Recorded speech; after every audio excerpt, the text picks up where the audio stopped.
Hoy me han pedido que hable con ustedes de las instituciones que tienen su sede en el Palacio de la Paz. El Palacio de la Paz es un lugar mágico. No sé cuántas veces, son incontables las veces que he tenido la oportunidad de estar allá adentro, trabajando en la Corte Internacional de Justicia, trabajando en la Corte Permanente de Arbitraje. En el interior del palacio se desarrolla, en palabras de mi amigo Carlos Mora Mederos, ex embajador de Uruguay en La Haya, the best show in town. Y es cierto, cuando el ujier de la Corte Internacional de Justicia toma la masa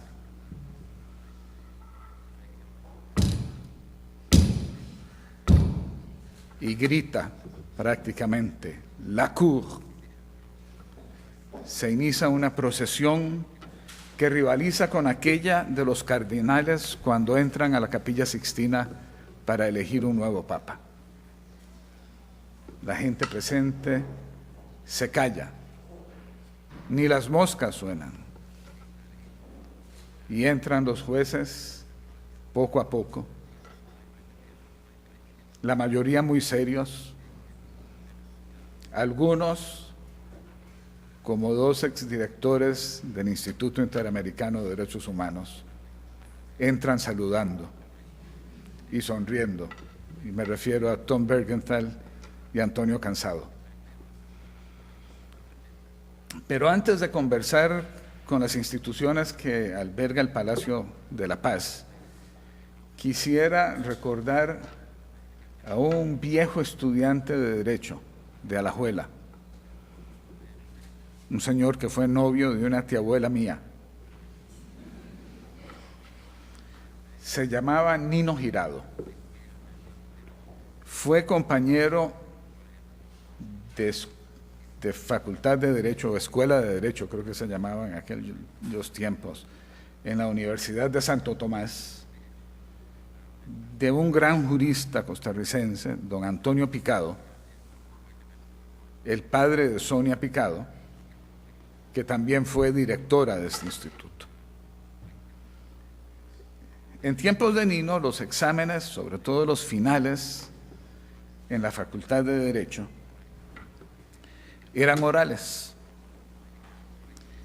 El alumno sacaba una bolita de una urna y esa bolita tenía un número. Era el número de la tesis que el alumno debía desarrollar. Girado no era un alumno así como que digamos muy bueno, medio vagabundón, y solamente estudiaba la primera tesis de cada materia. Cuando extraía la pelotita de la urna, por supuesto que comenzaba a desarrollar la tesis número 1.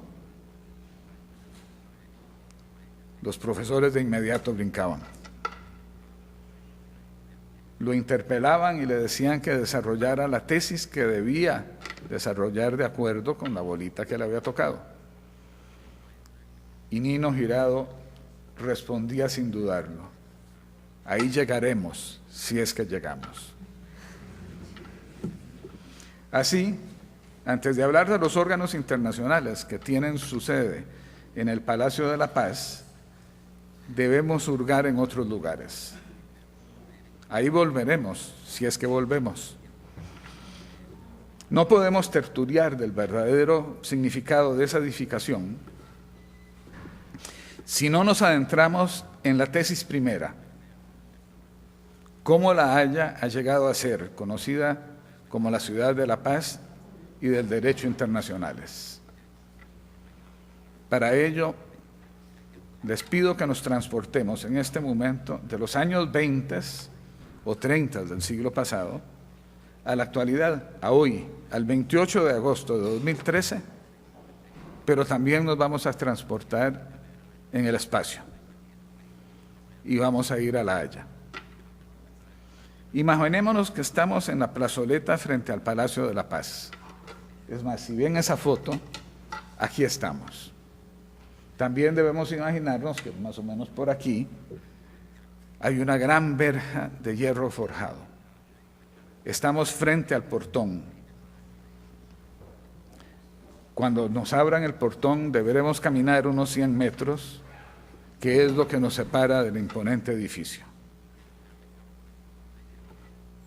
Lo vamos a hacer de manera ordenada. Así lo manda el protocolo y la solemnidad que se guardan en ese lugar. Además, la ocasión lo amerita. Vamos a visitar el Palacio de la Paz precisamente en el día que se cumple el primer centenario de su inauguración. Aquí estamos, esperando que se abra el portón. Pero de pronto oímos una voz que grita: allá viene el tranvía número 1. Viene de la playa por el Scheveningseweg. Y como somos ticos, de pronto alguien más dice: no perdamos tiempo, no esperemos a que nos abran el portón, tomemos el tranvía y vayamos de compras a Delft. Allí hacen una porcelana azul y blanca que ha hecho famosa Holanda en el mundo entero. Y como poseídos por algún encantamiento consumista, ese que nos agarra siempre cuando vamos a caminar a los moles, que es lo que se puede hacer en este país, atravesamos la plazoleta para el otro lado y llegamos a una parada que se llama precisamente Vredespaleis, o sea, Palacio de la Paz. Nos montamos en el tranvía que comienza a viajar con rumbo sur. Atravesamos La Haya, pasamos junto al Binnenhof, el complejo de edificios que alberga el Parlamento y la oficina del primer ministro. Seguimos nuestro camino y pasamos por la ciudad de Rijswijk. Esta ciudad es famosa por otro hito del derecho internacional. Allí se firmó el 20 de septiembre de 1697 la paz de Rijswijk. Es un tratado por el cual se apagó por primera vez la luz del Rey Sol. Se puso fin con él a la Guerra de los 9 años, que dicho sea de paso, es el primer conflicto que se peleó en más de 2 continentes. Por fin, después de 31 minutos de recorrido, arribamos a la parada que es nuestro destino, Prinsenhof en Delft. Nos bajamos del tranvía con la intención de ir a comprar los cacharros de porcelana. De inmediato alguien se percata de una alta torre de iglesia un poco chamuscada. Y alguno de ustedes pregunta: ¿alguien sabe qué es esa torre? Otro le contesta: creo que es la torre de la Nieuwe Kerk, la iglesia nueva. Nueva, pero si es viejísima. Eso debe ser más viejo que las ruinas de Cartago. Ay, mae, ahora sí que la sacaste del estadio. Ilústrate un poquito. Esa es la historia nueva, claro, la iglesia nueva, perdón, comparada con la Oude Kerk, la iglesia vieja. La vieja fue terminada en 1246. Allí está enterrado Vermeer, el famoso pintor. La nueva fue construida entre 1396 y 1496. Y no me digas que en la iglesia nueva también hay tumbas. Por supuesto. En ella están enterrados los miembros de la familia real holandesa, a partir de Guillermo el Taciturno. Y por cierto, se me olvidaba. Allí también está enterrado Hugo Grocio. Con prisa nos dirigimos hacia la Plaza del Mercado, en cuyo extremo nordeste se encuentra la Nieuwekerk. Nos guía la flecha de la torre. Al llegar al sitio lo hacemos por el extremo contrario a donde se encuentra la iglesia. Empezamos a atravesar la plaza. Deprisa, porque queremos regresar a La Haya. El tiempo apremia. Si queremos regresar a la hora para poder visitar el palacio, no debemos durar mucho en la visita. A unos 25 metros de la puerta principal del templo nos detenemos. Topamos de frente con la estatua de Hugo Grocio. Él había nacido en Delft exactamente 1 año y 3 meses antes del asesinato de Guillermo el Taciturno. Su niñez vivió tiempos de revuelta, tiempos en los que Holanda, en términos modernos, luchaba por su derecho a la autodeterminación.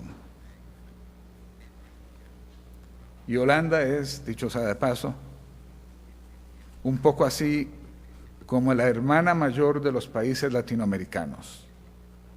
Es el primer país que se independiza de España. Mientras discutimos acerca del derecho a la autodeterminación a los pies de la estatua de Grocio, uno de ustedes recuerda algo importante: la fecha de su muerte. Sale corriendo a una floristería cercana, en una esquinita. Como ya no es época de tulipanes, se trae el primer ramo de flores que encuentra y lo deposita justo a los pies de la estatua. Algunos fruncen el ceño. ¿Qué le pasará a este loco? Depositar unas flores a los pies de un personaje que para muchos no tiene sentido. Sin embargo, si vemos una plaquita, de inmediato nos percatamos de un hito: la fecha de la muerte de Hugo Grocio. Falleció precisamente un 28 de agosto. El 28 de agosto de 1645, hoy hace exactamente 368 años. Junto al navarro, español en términos de hoy, Francisco de Vitoria, y al urbinés, o sea, de Urbino, en Italia, Alberico Gentile, Hugo Grocio es uno de los padres del derecho internacional moderno. Antes de ellos no existía esta disciplina. Con ellos se inicia una aventura que dura hasta nuestros días, la de la juridización de las relaciones entre los sujetos que conforman la comunidad internacional. De ellos, sin embargo, es Grocio el que más se acerca a lo que es el derecho internacional público de la actualidad. Es quien define más claramente conceptos que hoy, casi 4 siglos después, son todavía fundamentales en el estudio y la aplicación del ordenamiento jurídico internacional. De tal manera, la aventura que llevó a la erección de la primera gran basílica, construida para albergar tribunales globales encargados con terminar con el flagelo de la guerra, el Palacio de la Paz, no empezó con la petición que le hiciera Andrew Dickinson White a Andrew Carnegie. Empezó más bien 3 siglos antes, 10 kilómetros al sur de La Haya, cuando Grocio, aún adolescente, iniciara su carrera como jurista, filósofo, teólogo, apologista cristiano, dramaturgo y poeta. Típico hombre del Renacimiento. La inauguración del Palacio de la Paz, hoy, hace 100 años, no puede entenderse sin la existencia de este potentado de los estudios teológicos y jurídicos, cuya vida se apagó también un 28 de agosto. Con él, con Grosio, se inicia sin duda la senda que ha llevado a que La Haya sea hoy la capital mundial del derecho y de la paz. Y sinceramente, más que celebrar los 100 años del Palacio de la Paz, quienes nos dedicamos a la práctica y al estudio del derecho internacional, debemos celebrar todos los días la existencia de esa ciudad. El magno opus jurídico de Hugo Grosio es sin duda De Iure Belli ac Pacis, del derecho de la guerra y de la paz. Fue publicado en París en 1625 y es el primer gran tratado de lo que constituye el derecho internacional. Propone un sistema de principios del derecho natural, los cuales Grosio estima que obligan a todas las naciones y a todas las personas, sin importar las costumbres y los usos locales. De Iure Belli ac Pacis se divide en 3 volúmenes. El primero trata de la noción de la guerra y de la justicia natural. En ese tomo, Grosio propone que en algunas circunstancias se justifica la guerra. En el segundo tomo, identifica 3 causas justas para la guerra: la defensa propia, la reparación de un daño y el castigo. En el último de los tomos, trata de las reglas que gobiernan la conducción de la guerra. En ese caso, Grosio lo que hace es proponer que todas las partes en una guerra quedan obligadas por normas humanitarias, y lo hace 300 años antes de que al finalizar el siglo XIX y empezar el XX se comenzara a pensar de nuevo en esa noción. Nos damos cuenta, pues, que la génesis de lo que llegarán a ser las conferencias de paz de La Haya se encuentra en los argumentos que expone Hugo Grosio acerca de lo que constituye una guerra justa. Se encuentra en las cuestiones relativas al jus ad bellum, el derecho a recurrir a la guerra, y al jus in bello, la justicia en la conducción de la guerra. Con Grosio, las semillas plantadas por Francisco de Vitoria, que florecieron con Alberico Gentile, logran por fin fructificar.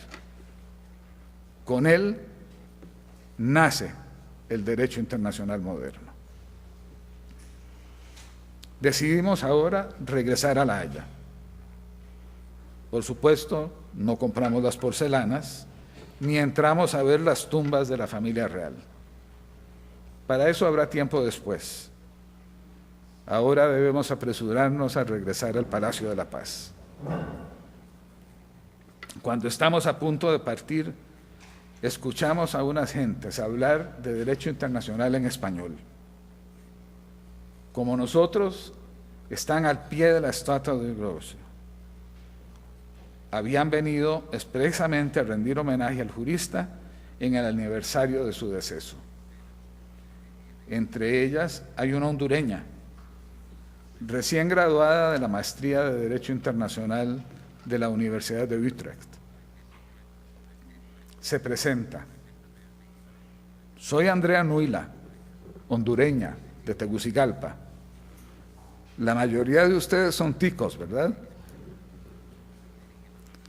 A coro, varios contestamos que sí. De camino a tomar el tranvía que nos llevará de vuelta a La Haya, entablamos conversación con ella. Nos relata de la celebración en la ciudad donde estudiaba del tercer centenario de la firma de la Paz de Utrecht. Nos explica que hace 300 años una serie de tratados se firmaron en las ciudades de Utrecht y de Rastatt, mediante los cuales se ponía fin a la Guerra de la Sucesión Española. La conversación continúa en el tranvía. Andrea también quiere ir a visitar el Palacio de la Paz este 28 de agosto. Caemos en el tema de cómo la Paz de Utrecht es otro hito en la formación del derecho internacional que forma el carácter internacional de los Países Bajos. Hablamos de los cambios de fronteras que se dieron, que en gran medida definen la Europa actual. Hablamos de la llegada definitiva de los Borbones al trono español.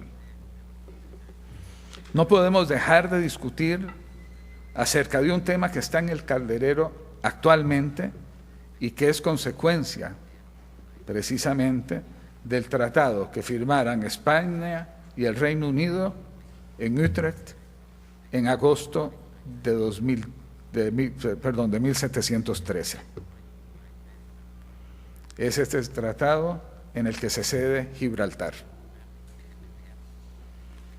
Y hoy sabemos de los problemas que hay en estas semanas, precisamente por el acceso de pescadores españoles a la bahía de Gibraltar. Pero justo cuando íbamos a plantear posibles soluciones, aparece de nuevo ante nuestros ojos el Palacio de la Paz. Quizás sea premonitorio, y el desenlace al problema de Gibraltar deben encontrarlo británicos y españoles al interior de ese edificio centenario. Nos bajamos del tranvía y apresuradamente atravesamos la plazoleta. Esto a veces lo hacemos en sentido contrario para poder por fin entrar al palacio. Arribamos de nuevo frente al gran portón de hierro forjado. Los guardas lo abren para que entremos. Del otro lado nos espera una pareja de guías turísticos que nos relatan la historia del palacio y nos dan una vista de pájaro de las instituciones que funcionan en la propiedad. Lo primero que nos explican es que el palacio ya no es únicamente el edificio original, aquel que abriera las puertas el 28 de agosto de 1913. Precisamente, dicho sea de paso, 11 meses, día a día, antes de aquel en que se inició la Primera Guerra Mundial.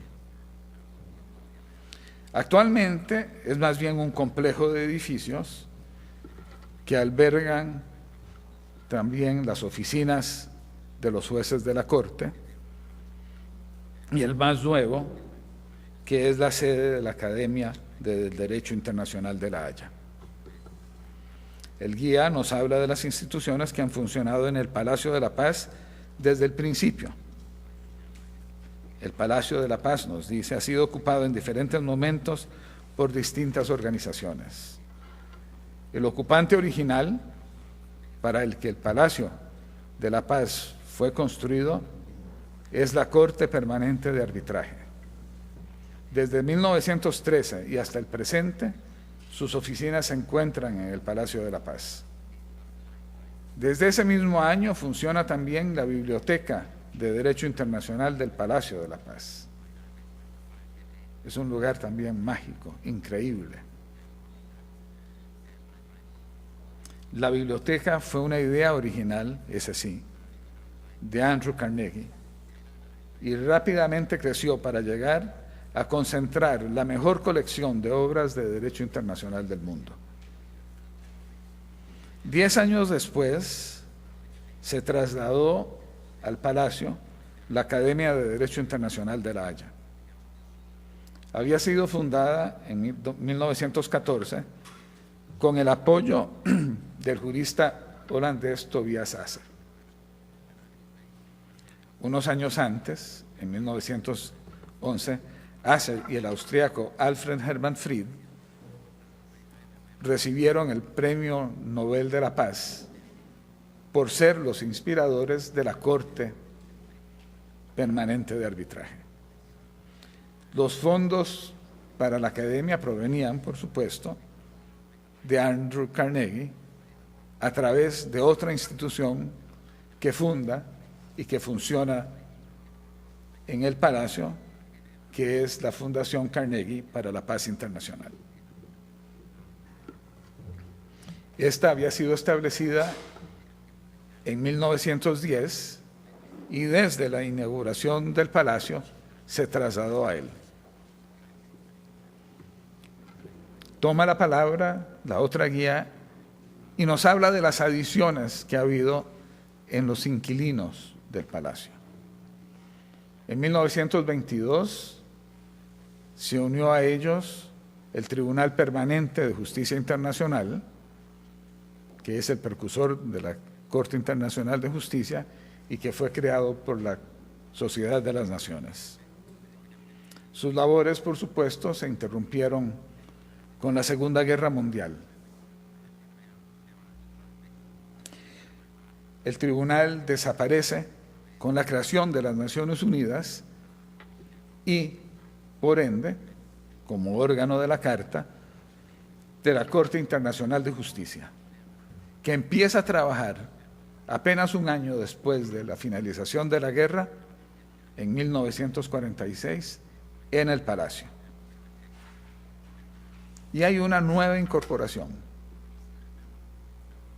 la más reciente, desde enero de 2012, y es la Oficina de la Universidad para la Paz en La Haya.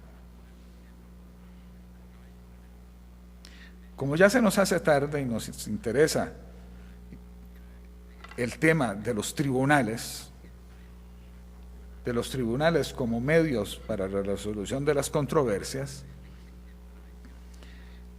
le pedimos a un hombre que parecía saber de ellos. Caminaba despacio, pues está bastante rechoncho.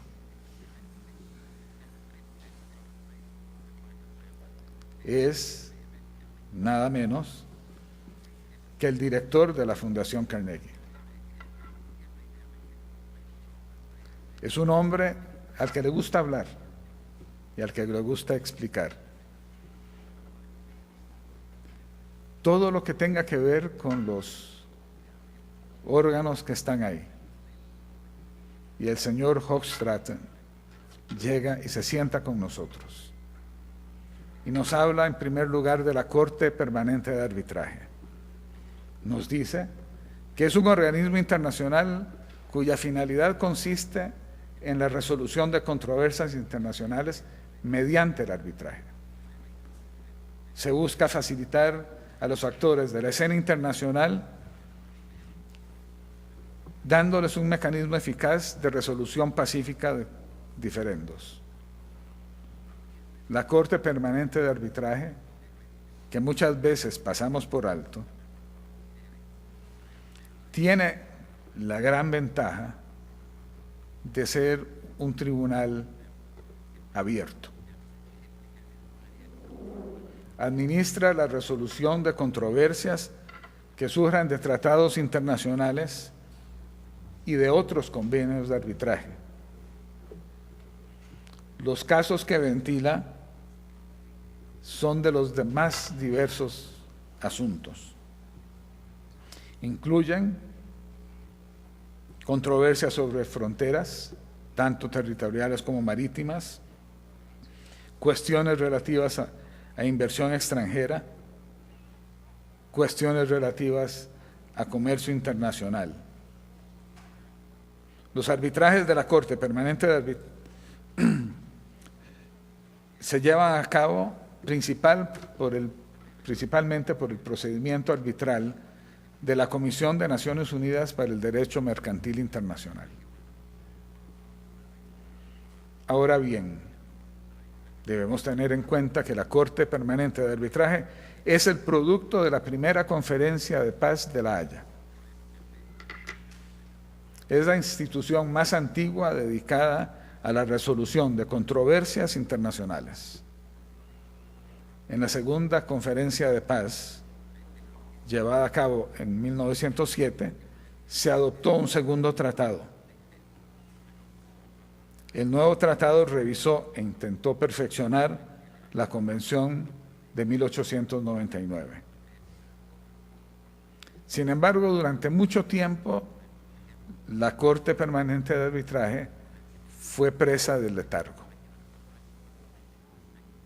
Afortunadamente, a partir de la década de los 80 del siglo pasado, se ha visto incrementada su importancia y su actividad es hoy bastante fuerte. La Corte Permanente de Arbitraje no es un tribunal en el sentido formal de la palabra.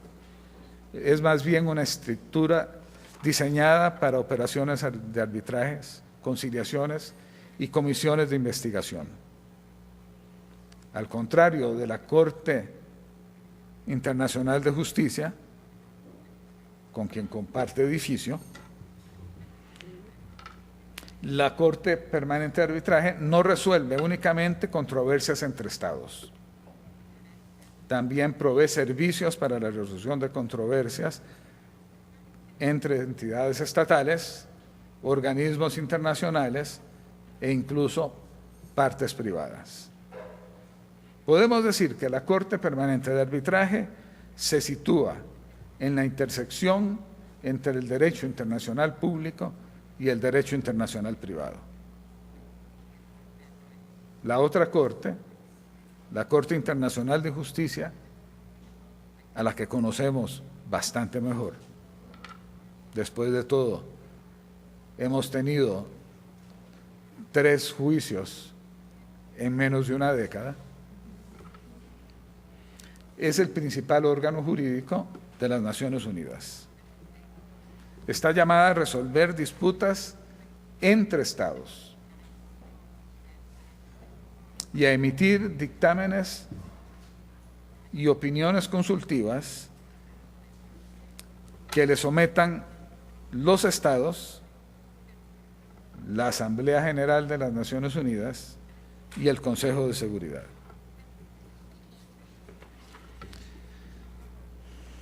Deben tener en cuenta, o debemos tener todos en cuenta, que el Estatuto de la Corte Internacional de Justicia es una parte integral de la Carta de las Naciones Unidas. Y como tal, solo permite que sean los estados los que se presenten a litigar ante ella. Habiendo dicho esto, regresemos ahora de vuelta a San José, aquí a los Yoses, y hemos visto así por encimita algunas cuestiones que han permitido que hoy, 28 de agosto, celebremos el primer centenario del Palacio de la Paz. Sin embargo, no podemos dejar de mencionar, o al menos yo no puedo dejar de mencionar, que el proceso que dio origen directo a la creación de la Corte Permanente de Arbitraje y a la erección del Palacio de la Paz quedó truncado. La tercera Conferencia de la Paz de La Haya debía tener lugar en 1914. Nunca, desgraciadamente, llegó a celebrarse. La Primera Guerra Mundial no solo cegó millones de vidas, sino que también impidió que se realizara la conferencia que hubiera dado oportunidad a la paz. El año próximo, en 2014, se nos ofrece como una fecha auspiciosa para retomar el proceso de las conferencias de paz. Y desde aquí les propongo a ustedes, estudiantes, y sobre todo a Metas, le voy a pasar la bola, de que tomemos en nuestras manos el cometido de realizar con 100 años de atraso la tercera conferencia de paz de La Haya. Que sea un cónclave del que salga el fortalecimiento de las instancias jurídicas como medio para evitar los conflictos violentos. Que sea un cónclave para evitar que sucedan acciones como las que hoy se están dando en Siria o en Egipto. Muchas gracias.